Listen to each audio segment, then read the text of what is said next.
नमस्कार साथियों, मेरा नाम है हिमांशु रावत और मैं हूं आपकी परीक्षाओं का साथी। मैं आज आपके लिए एक बहुत बड़ी खबर लेके आया हूं जिसका संबंध इंटरनेशनल रिलेशन से यानी अंतर्राष्ट्रीय संबंधों से है। आपकी स्क्रीन पर जो पहली तस्वीर आपको दिखाई दे रही है, जो पहली स्लाइड आपको दिखाई दे रही है, यही अपने आप में पूरा सार है वर्तमान के अंतर्राष्ट्रीय संबंधों का, खास तौर से भारत की नज़र से। तो एक तरफ आपको पिक्चर में दिखाई दे रहे हैं हमारे प्रधानमंत्री नरेंद्र मोदी और उनके साथ हैं Vladimir Putin, the Russian president. अगर आप इस पिक्चर को देखो तो इसमें जो मैंने दिखाने की कोशिश करी है वो है करंट सिनेरियो। क्या बात कर रहे हैं पुतिन? पुतिन नरेंद्र मोदी को ऑफर कर रहे हैं, क्या मांडवली करवाएगा? मांडवली का मतलब यहाँ पे मीडिएशन से है, यहाँ पर कॉम्प्रोमाइज़ से है। तो जैसा कि आप जानते हैं, अभी हाल फिलहाल चर्चाओं में है कि किस तरीके से पुतिन ने ऑफ़र किया है भारत के प्रधानमंत्री को कि वो यूक्रेन वाले मामले में रशिया और यूक्रेन के बीच में मध्यस्थता करें। लेकिन जैसा कि आप जानते हैं, भारत की अगर अंतर्राष्ट्रीय नीति की बात करें तो हम दूसरों के फट्टे में टांग नहीं लड़ाते हैं, नहीं लगाते हैं। और इसी वजह से नरेंद्र मोदी ना तो पूरी तरीके से हाँ कर पाए हैं और ना ही पूरी तरीके से मना किया है। तो क्या कहा है उन्होंने? हमेशा की तरह जो भारत का स्टैंड रहता है और वो ये that we need our own time, we need to think about it, हमें सोचने का मौका दीजिए।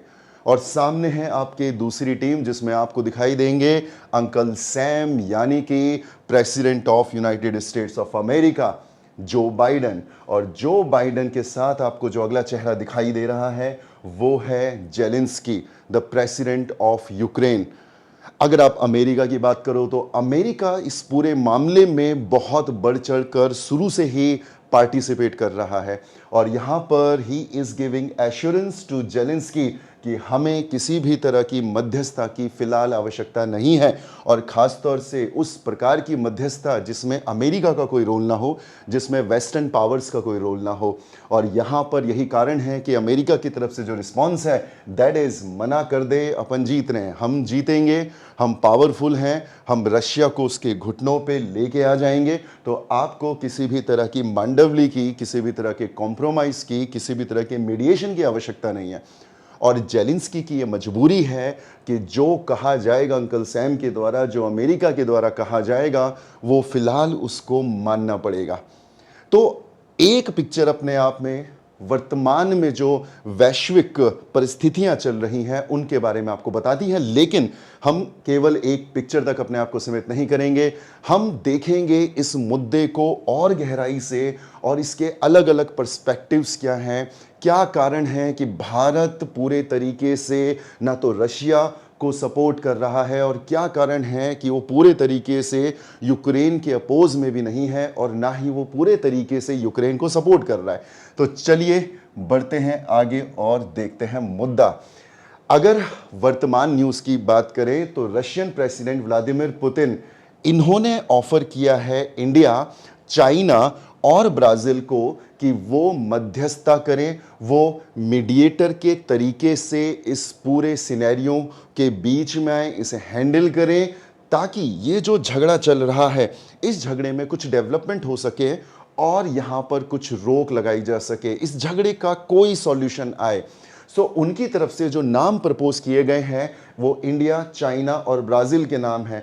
और अगर आप इन नाम को ध्यान से देखें तो ये नाम आपको एक बहुत बड़े ग्रुप से निकलते हुए आते हुए दिखाई दे रहे हैं। जैसे कि हम ब्रिक्स की बात करें तो ब्रिक्स कंट्रीज़ में भारत है, ब्रिक्स कंट्रीज़ में रशिया है, ब्रिक्स कंट्रीज़ में आपको ब्राज़ील भी देखने को मिलता है और ब्रिक्स कंट्री में आपको देखने को मिलता है चाइना। तो ब्रिक्स का अपने आप में एक रेलिवेंस, एक बढ़ता हुआ प्रभाव आपको इस पूरे सिनेरियो में देखने को मिलता है। इंडिया ने क्या कहा? इंडिया ने कहा कि नहीं, जब तक दोनों पार्टीज एग्री नहीं होंगी, जब तक यूक्रेन की तरफ से भी इस तरह का कोई प्रपोजल नहीं आ जाता, जब तक यूक्रेन भी इस तरह के प्रपोजल को एक्सेप्ट नहीं कर लेता, तब तक वी विल नॉट मीडिएट। सो ये करंट सिनेरियो चल रहा है। आगे की बात करें, Russian presidential spokesperson Dmitry Peskov बहुत इंपॉर्टेंट व्यक्ति है because he is speaking on the behalf of the president of Russia.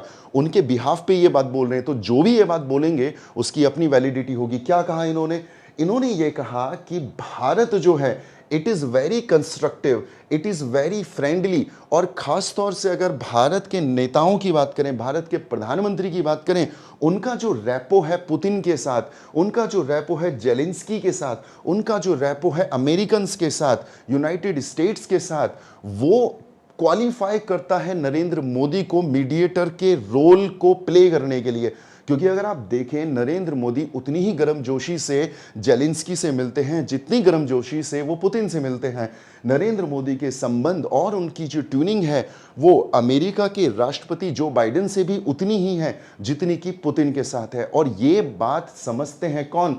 Russian presidential spokesperson Dmitry Peskov. ये हैं दिमित्री पेस्कॉव, और इनका हाल फिलहाल जो बयान आया है वो चर्चाओं में है, और अगर आप देखो तो उसमें कुछ भी गलत नहीं दिखाई दे रहा है। आगे बात करते हैं। तो हाल फिलहाल अगर आप न्यूज़ फॉलो कर रहे हैं तो आप जानते हैं कि भारत के प्रधानमंत्री अभी गए थे कहाँ पर? यूक्रेन के दौरे में, और उससे पहले वो गए थे रशिया के दौरे में, वो मॉस्को भी गए थे, और वहाँ पर बहुत अच्छी बात इन्होंने बोली। और इनका ये मानना है, नरेंद्र मोदी का ये मानना है, जो उन्होंने सलाह अपने दोस्तों को भी दी, पुतिन को भी दी, जेलेंस्की को भी दी, कि कॉन्फ्लिक्ट का समाधान कभी भी बैटलफील्ड से नहीं आता। कॉन्फ्लिक्ट हमेशा और हमेशा टेबल पर सॉल्व होते हैं, बैटलफील्ड में सॉल्व नहीं होते हैं। And that is the reason Bharat बार बार केवल एक बात कर रहा है कि बात से मैटर को सुलझाओ। आप बैटलफील्ड पर किसी भी प्रकार के कॉन्फ्लिक्ट को रिजॉल्व नहीं कर पाओगे। Right? So this is the statement we are talking about. Conflict could not be resolved on the battlefield, and followed it up with a visit to Kyiv. Kyiv कहाँ पर है? Kyiv है आपका Ukraine में। तो प्रधानमंत्री जब मॉस्को गए थे तो वहाँ पे भी सेम स्टैंड था उनका, और जब वो कीव में जेलेंस्की से मिले तो उनको भी उन्होंने सेम बात समझाई, सेम बात उनको बताई। आगे बात करते हैं। प्रधानमंत्री की जो रैपो है पुतिन के साथ, जिसके बारे में अभी हमने बात किया, जेलेंस्की के साथ और अमेरिका के प्रेसिडेंट के साथ, वो एडवांटेज देता है, कि एक्स्ट्रा एडवांटेज देता है नरेंद्र मोदी को, gives a great opportunity for India to throw its weight in world affairs. हम पिछले 10 सालों से अगर देखें तो भारत का जो एक इम्पैक्ट है, जो वेट है दुनिया की राजनीति में, वो बढ़ता हुआ आपको दिखाई दे रहा है। भारतीयों का वेट, इम्पैक्ट आपको बढ़ता हुआ दिखाई दे रहा है। और यहीं पर जो है पेस्कोव उसी को हाईलाइट कर रहे हैं, और वही बात कर रहे हैं कि India should put it's weight in these kind of matters. इस तरह के वर्ल्ड अफेयर्स में भारत को अपना वेट लगाना चाहिए, और भारत एक एडवांटेजियस कंडीशन में है, क्योंकि उसके पास एडवांटेज ये है कि उसके संबंध सबके साथ बेहतर हैं, बेहतरीन हैं। राइट? तो ये स्टेटमेंट दिया है क्रेमलिन स्पोक्सपर्सन पेस्कोव ने। आगे बढ़ते हैं। भारत ने क्या बोला? भारत ने बोला कि तब तक हम कोई पीस प्रोसेस इनिशिएट नहीं करेंगे जब तक कि हमें कहा ना जाए, और किसी एक के कहने पर हम पीस प्रोसेस इनिशिएट नहीं करेंगे जब तक कि दोनों पार्टीज हमें अलाउ न कर दें, हमें इनवाइट न करें कि we need a peace process, we need a mediator, we need you as a mediator. तब तक हम इस तरह इस मुद्दे से अपने आप को दूर रखेंगे। India has also insisted that enduring peace is possible only if both sides are involve in any initiative. किसी एक के होने से नहीं होगा। अगर ये पीस इनिशिएटिव करना है तो इसके लिए दोनों पार्टीज का इन्वॉल्व होना महत्वपूर्ण है। क्या बोले Zelensky? For India to play any role though it's important that Ukrainian president Volodymyr Zelensky also agrees. वही बात हम रिपीट कर रहे हैं। ये स्टैंड किनका है? ये स्टैंड है जेलेंस्की का, और ये एक्सपेक्टेशंस हैं जेलेंस्की से। बट द प्रॉब्लम इज कि जेलेंस्की क्या अपना फैसला खुद ले पाएंगे? क्या वो वेस्टर्न वर्ल्ड से दूर होकर पुतिन के इस प्रपोजल को एक्सेप्ट कर पाएंगे? क्या वो अमेरिका की मर्जी के बिना पुतिन से बात कर पाएंगे? ये एक बड़ा सवाल है। He had suggested during Modi's visit that India could consider hosting the next peace summit. Zelensky की तरफ से भी एक पॉजिटिव रिस्पांस आया है। जेलेंस्की भी चाहते हैं कि भारत इसमें अपना वेट पुट करे, भारत भी इसमें कंट्रीब्यूट करे। बट प्रॉब्लम क्या है? उनकी तरफ से एक ऑफर ये आया कि जो अगला पीस समिट होगा उसको भारत होस्ट करे। बट इसके साथ एक समस्या है। समस्या ये है कि क्योंकि भारत ने अभी जो लेटेस्ट पीस प्रोसेस हुआ था उसमें पार्टिसिपेट नहीं किया था, दैट इज द रीजन अगला जो पीस प्रोसेस होगा उसमें केवल पार्टिसिपेंट के तौर पर भारत जो है जा सकता है, लेकिन वो उसे होस्ट नहीं कर सकता क्योंकि इस तरह की गाइडलाइंस इन लोगों ने बनाई है। तो India can be a member, India can be a participant, but India cannot be a host to that peace summit. और भारत ने उस पीस समिट को क्यों ज्वाइन नहीं किया था, क्यों पार्टिसिपेट नहीं किया था? तो भारत का स्टैंड बिल्कुल क्लियर है, बिकॉज उस पीस समिट में आपने रशिया को इनवाइट नहीं किया। और अगर दो लोगों का झगड़ा हो रहा है तो ये किस तरह का पीस समिट है कि आप केवल एक व्यक्ति को बुला रहे हो, आप दूसरे व्यक्ति को नहीं बुला रहे हो। तो अगर आप रशिया को नहीं बुलाओगे तो पीस समिट सक्सेसफुल हो ही नहीं सकता। और ये भारत का स्टैंड था, जिस वजह से ना तो रशिया ने उस पीस समिट को ज्वाइन किया था और ना ही भारत ने उस पीस समिट में पार्टिसिपेट किया था। अमेरिका क्या कह रहा है इसमें? अमेरिका का क्या रोल है? अमेरिका कहता है भारत के लिए that India should utilise ties with Russia, tell Putin to end illegal war against Ukraine. America के स्पोक्स पर्सन ये बात कह रहे हैं। कौन है? Matthew Miller. तो मैथ्यू मिलर ये बात कह रहे हैं कि भारत को पुतिन को कन्विंस करना चाहिए कि जो इलीगल वॉर उन्होंने स्टार्ट किया है उसको समाप्त कर दे, यूक्रेन के खिलाफ जो इलीगल वॉर शुरू किया गया है उसको समाप्त करे। तो अमेरिका का पॉइंट ऑफ व्यू आपको यहां ये देखने को मिलता है। We have encouraged India to utilise that relationship with Russia, that long standing relationship and the unique position that they have. We have a historical relationship with Russia. Everybody knew about it. Everybody knows about it कि हमारा जो Russia के साथ संबंध है वो बहुत पुराना संबंध है। अगर हम बात करें हमारे डिप्लोमेटिक रिलेशंस की तो ये डिप्लोमेटिक रिलेशंस हमारे आज़ादी से पहले के हैं। 1947 में हम लोग आज़ाद होते हैं, अगस्त 1947 में आज़ाद होते हैं, लेकिन उससे 3 महीने पहले हमने डिप्लोमेटिक रिलेशन इस्टेब्लिश कर लिए थे यूएसएसआर के साथ। अगर आप देखें तो यूएसएसआर का बड़ा कंट्रीब्यूशन भारत के लिए रहा है इनिशियल स्टेजेस में। आप साइंस एंड टेक की बात करें तो आर्यभट्ट जैसे इनिशिएटिव जो हैं बिना यूएसएसआर के सपोर्ट के भारत शायद ही कर पाता, और अगर कर पाता तो उसे बहुत समय लगता। अगर आप बात करो यूएसएसआर की तो यूएसएसआर ने हमें 1971 में बहुत मदद किया जब पाकिस्तान के साथ हमारा कॉन्फ्लिक्ट चल रहा था और पाकिस्तान के फेवर में अमेरिका था। उस वक्त जो सबसे बड़ी शक्ति थी, जो सबसे बड़ा दोस्त हमारा निकल के आया था वो यूएसएसआर था। तो अमेरिका इस बात को समझता है और अमेरिका जानता है because India and Russia share historical relationship, and क्योंकि हम बहुत क्लोज दोस्त हैं और हमारी दोस्ती अमेरिका से भी है तो अमेरिका हमें ये जिम्मेदारी देना चाहता है कि हम रशिया को कन्विंस करें और रशिया भी हमें जिम्मेदारी देना चाहता है। तो we are in a win win situation. During his talks with mister Putin on July 9th, जो मैंने आपको बताया 9 जुलाई में भारत के जो प्रधानमंत्री होते हैं नरेंद्र मोदी, वो रशिया की विजिट करते हैं 2024 में। Prime minister told Putin that a solution to the Ukraine conflict is not possible on the battlefield, जो अभी हमने डिस्कस किया। Peace efforts do not succeed amid bombs and bullets. जब तक बमबारी होगी, जब तक गोलियां चलेंगी, तब तक कैसे शांति की बात हो सकती है? तब तक आप कैसे शांति की बात करोगे? मुश्किल काम है। यही बात मोदी जी समझा के आए हैं। India has not yet condemned Russia's invasion. हम रशिया को सपोर्ट जरूर कर रहे हैं लेकिन उसके एक्ट को सपोर्ट नहीं कर रहे हैं। हम रशिया के खिलाफ नहीं है लेकिन उसके साथ भी नहीं है इस एक्ट में। तो हमने पीस के बारे में बात करी, हमने शांति के बारे में बात करी, लेकिन उसके बावजूद हम रशिया को क्रिटिसाइज नहीं कर रहे हैं। और ये हमारी डिप्लोमेसी की सबसे खूबसूरत बात है। ये हमारे इंटरनेशनल रिलेशन की जो समझ है ये दर्शाता है कि किस तरीके से भारत ने अपने आप को एक ऐसी पोजीशन में रखा है जहां पर वो विन विन सिचुएशन में है। So we are with Russia, right, but we are telling them to adopt peace processes. We are with Russia लेकिन we are not with the act of Russia, with the act of violence, right. दूसरी तरफ हम America के साथ भी हैं, हम Ukraine के साथ भी हैं, और उनके साथ होने के बावजूद we are not criticising Russian policy, we are not criticising Russia. तो क्या होगा इससे? ये भारत का रिस्पॉन्स है। India's response to the Russian invasion of Ukraine has been distinctive among the major democracies. थोड़ा डिफरेंट हमारा है, बहुत डिफरेंट है। इनफैक्ट हम लोग उसे सलाह दे रहे हैं लेकिन उसको क्रिटिसाइज नहीं कर रहे हैं। Despite its discomfort with Moscow's war, New Delhi has adopted a studied public neutrality towards Russia. हम न्यूट्रल हैं, इस बार भी हम न्यूट्रल हैं। We are taking care of our self interest. हम रशिया वर्सेस अमेरिका की लड़ाई में नहीं पड़ रहे हैं, हम अपने हितों की रक्षा कर रहे हैं।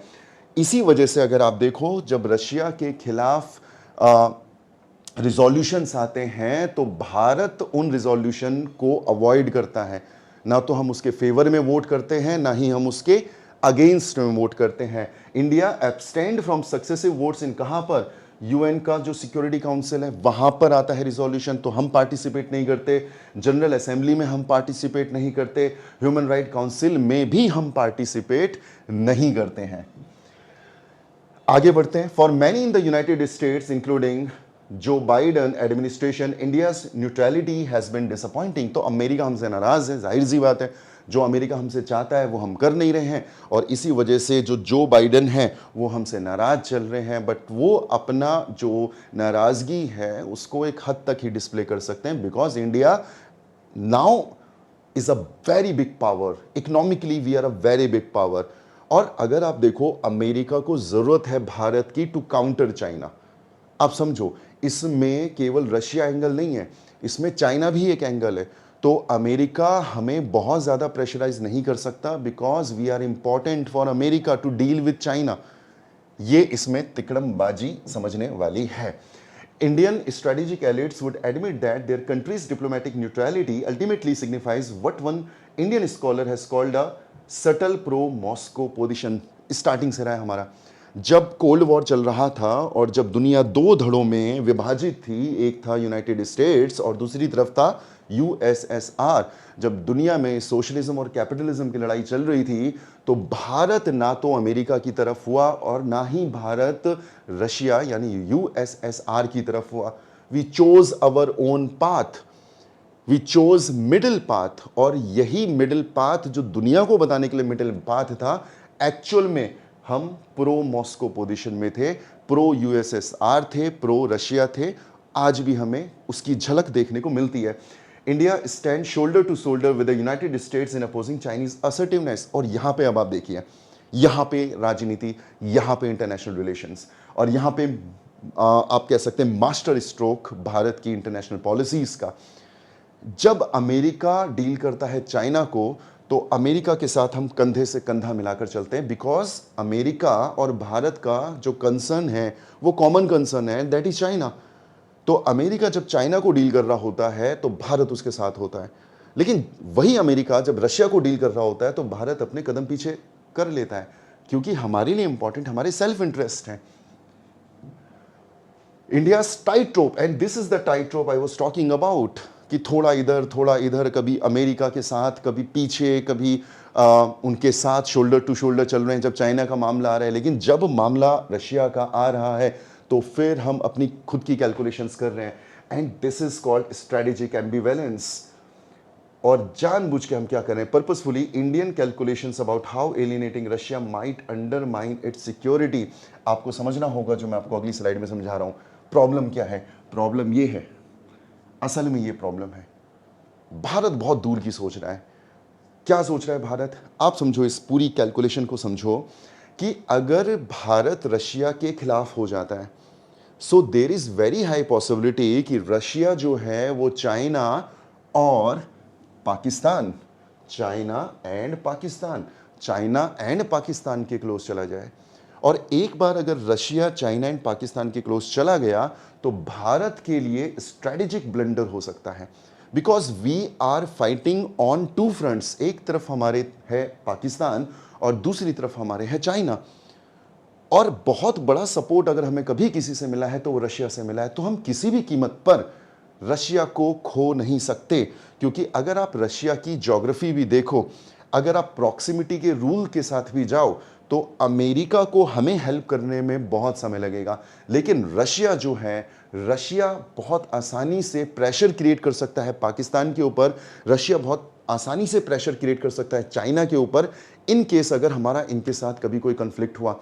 तो ये असल में मुद्दा केवल रशिया और यूक्रेन का नहीं है। भारत बहुत सोच समझकर आगे के बारे में सोच रहा है, फ्यूचरिस्टिक अप्रोच के साथ भारत जा रहा है कि रशिया को नाराज करके अगर रशिया के जैसा फ्रेंड हमने खो दिया और वो फ्रेंड पाकिस्तान के साथ जुड़ जाता है, वो फ्रेंड अगर चाइना के साथ जुड़ जाता है, तो कहीं ना कहीं समस्या होगी। और इसके कुछ इंडिकेशंस हमें मिलते भी हैं। अगर आप रिसेंटली देखो तो आपका रशिया के और चाइना के बीच में एक डील साइन हुई है। कैन यू इमेजिन कितनी बड़ी डील है? इट इज 33 लाख करोड़, 33 लाख करोड़ की डील साइन हुई है चाइना और रशिया के बीच में, जहां पर आने वाले 20 सालों तक रशिया जो है वो चाइना को गैस सप्लाई करेगा। तो चाइना ने बहुत स्ट्रॉन्ग रिलेशनशिप क्रिएट कर लिए हैं रशिया के साथ। और जब भी इकोनॉमिक रिलेशन क्रिएट होते हैं, स्ट्रॉन्ग इकोनॉमी क्रिएट होती है, तो फिर उसका असर आपको इंटरनेशनल पॉलिटिक्स में भी देखने को मिलता है, जियो पॉलिटिक्स में भी देखने को मिलता है। अगर हम भारत के संबंधों की बात करें तो 2023 में भारत और रशिया के बीच में लगभग 3 लाख करोड़ रुपए का इंपोर्ट एक्सपोर्ट हुआ था, ट्रेड हुआ था, जिसमें ज़्यादातर चीज़ें हमने रशिया से परचेज करी थी, चाहे वो क्रूड ऑयल हो, चाहे वो वेपन्स हो, हथियार हो। तो भारत के साथ 3 लाख करोड़ के आसपास का हम लोग रशिया के साथ रिलेशन है, इकोनॉमिक रिलेशन है, उसके साथ ट्रेड कर रहे हैं। दूसरी तरफ अगर हम चाइना की बात करें तो चाइना बहुत एग्रेसिवली रशिया के साथ दोस्ती निभा रहा है, बहुत एग्रेसिवली उसके साथ इकोनॉमिक रिलेशन क्रिएट कर रहा है। तो ये कैलकुलेशन है हमारी। Friendship with Moscow will help to prevent deepening Russian ties with China and to limit Russian temptation to build new strategy with ties with Pakistan। तो जो दोस्ती हम मॉस्को के साथ यानी रशिया के साथ करेंगे, वो रशिया को रोकेगा पाकिस्तान के साथ अपने रिलेशन को स्ट्रॉन्ग करने के लिए। अभी रशिया और पाकिस्तान काफ़ी दूर हैं, लेकिन अगर एक पॉलिटिकल ब्लंडर हमने कर लिया तो पाकिस्तान के साथ रशिया के रिलेशन कब बन जाएं, वी डोंट नो, और उस चीज़ से हम बचेंगे। भारत के साथ वर्तमान की स्थिति या हम पास्ट की बात करें तो हमेशा साथ में खड़ा रहा है, तो ये चीज़ हम भूल नहीं सकते हैं। वक्त के साथ भारत की और रशिया की दोस्ती बहुत स्ट्रांग हुई है, चाहे वो 1955 हो जब भारत को रशिया ने सपोर्ट किया था कश्मीर के मामले में, जब पूरा यूरोप भारत के खिलाफ था, जब अमेरिका भारत के खिलाफ था, तो उस वक्त भारत को सपोर्ट करने वाला अकेला जो बड़ी ताकत थी वो था यूएसएसआर। कश्मीर के मामले में इसने हमें सपोर्ट किया, और अगर वो सपोर्ट इसने हमसे छीन लिया तो, क्योंकि कश्मीर आज भी एक मुद्दा है भारत और पाकिस्तान के बीच में, अगर रशिया हमसे नाराज़ हो गया तो, और अगर रशिया कश्मीर के मामले में पाकिस्तान को सपोर्ट करे तो बहुत सारी कैलकुलेशन भारत को अपने सेल्फ इंटरेस्ट को मद्देनजर रखते हुए देखनी पड़ेगी। Soviet Union wielded vetoes in the United security council, United Nation security council on India's behalf on 6 occasions. तो जब जब भारत के खिलाफ कोई प्रस्ताव आया, कोई रिजोल्यूशन आया, तो अपनी वीटो पावर का इस्तेमाल किया गया सोवियत यूनियन के द्वारा, यूएसएसआर के द्वारा। कितनी बार? 6 बार। और यह भी तो है कि उस वीटो पावर का इस्तेमाल भविष्य में भी रशिया करेगा, क्योंकि अब तक उसने भारत को हमेशा सपोर्ट किया है। एंड हमें यह भूलना नहीं चाहिए कि रशिया आज भी UNSC, United Nation security council के 5 परमानेंट मेंबर्स में से एक है। तो कभी भी अगर चाइना कोई प्रपोजल लाता है, भारत के खिलाफ कोई रिजोल्यूशन लाता है, तो वहां पर हमारा पुराना साथी हमारे साथ खड़ा हो सकता है। अभी तक का तो रिकॉर्ड रशिया और भारत का ये रहा है। भारत की प्रॉब्लम क्या है? चाइना। और भारत की जो बड़ी प्रॉब्लम है, सबसे बड़ी जो प्रॉब्लम है, वो है चाइना।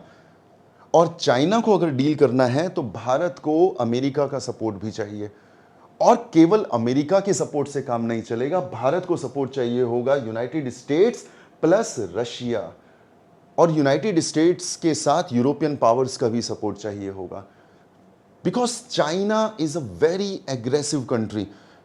चाइना बहुत एग्रेसिव है, चाइना की महत्वाकांक्षाएं बहुत बड़ी हैं, और जब पड़ोसी की महत्वाकांक्षाएं बड़ी होती हैं तो सबसे पहला असर उसका होगा तो वो भारत पर होगा। तो इंडिया लॉन्ग टर्म सोच रहा है। It is not only about the conflict between Russia and the Ukraine, it is about our self interest, and to fulfill our self interest we need the support of everyone. We need the support of European power, we need the support of United States, we need the support of Russia.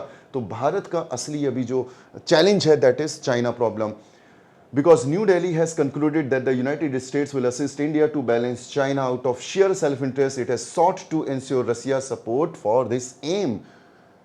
और क्यों करेगा America Bharat को support? क्योंकि America की भी problem China है। तो भारत जिस तरीके से डील करना चाहता है चाइना के साथ, अमेरिका भी डील करना चाहता है, and that is the reason America कभी भी भारत से अलग नहीं होगा। तो ये सिचुएशन भारत समझता है कि अमेरिका भारत से कभी अलग नहीं होगा, और इसी वजह से भारत रशिया के साथ जा सकता है, क्योंकि रशिया के साथ दोस्ती निभा सकता है, निभानी है, निभाता आ रहा है, और अगर वो ये करता भी है तो भी Americans are not in a condition to punish India. So this is the calculation, this is the international calculation, right? United States to will to perceive the long-term benefit of not punishing Russia. United states भी ये ध्यान में रखेगा कि वो Russia को इतना ज़्यादा पनिश ना कर दे कि रशिया और चाइना एक हो जाएं, क्योंकि अभी दोनों अलग हैं। एटलीस्ट बहुत सारे ग्राउंड्स में दोनों अलग हैं। Russia and China they are not united. लेकिन अगर रशिया को बहुत ज़्यादा पनिश कर दिया गया, राइट, जो कि अमेरिका कर सकता है, क्योंकि रशिया की मिलिट्री पावर के ऊपर कोई संदेह नहीं है, लेकिन इकोनॉमिक पावर के ऊपर बहुत बड़े सवाल हैं। Russia is not an economic power, बहुत बड़ी शक्ति इकोनॉमिकली रशिया नहीं है। America is a gigantic country, और अगर अमेरिका रशिया को पनिश करता है और वो पनिशमेंट रशिया की इकोनॉमी को, उसके नेशनलिज्म को, उसकी पॉलिटी को, उसकी इमेज को इम्पैक्ट करती है, then there is very high possibility कि Russia will join hands with China, और फिर अमेरिका के लिए डील करना मुश्किल हो जाएगा, right? Something Indian policy makers believe would be unhelpful to both New Delhi and Washington simultaneously.